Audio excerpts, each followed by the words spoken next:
દામનગર શહેરમાં સ્વચ્છ જલ સ્વચ્છ મન અંતર્ગત સંત નિરંકારીના સ્વયંસેવકોનું સ્વચ્છતા અભિયાન. દામનગર શહેરમાં સ્વચ્છ જલ સ્વચ્છ મન અંતર્ગત સંત નિરંકારી સત્સંગ મિશનમાં સ્વયંસેવકનું સ્વચ્છતા અભિયાન. દામનગર શહેરના સ્વયંભૂ પ્રગટ શ્રી કુંભનાથ મહાદેવ મંદિર પરિસરમાં તળાવ કાંઠે સંત નિરંકારી સત્સંગ મંડળના સભ્યો દ્વારા સામૂહિક સ્વચ્છતા અભિયાનમાં દામનગર શહેરમાં વસવાટ કરતા સંત નિરંકારી સત્સંગ મંડળના નેપાળી પરિવારોએ સ્વચ્છ જલ સ્વચ્છ મન હૃદય સ્પર્શી સૂત્રો સાથે અભિયાન ચલાવ્યું હતું.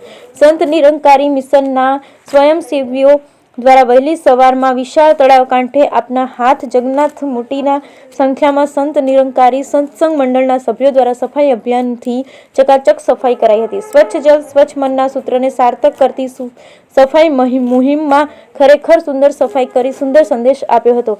જ્યાં ત્યાં ગંદકી ન કરો, સ્વચ્છતા ત્યાં પ્રભુતા, જાહેર સ્થળોએ સ્વચ્છતાનું આચરણ કરો, ઔચિત્ય જાળવવાની અપીલ કરી હતી. રિપોર્ટ અટોલાલ જીપાતે.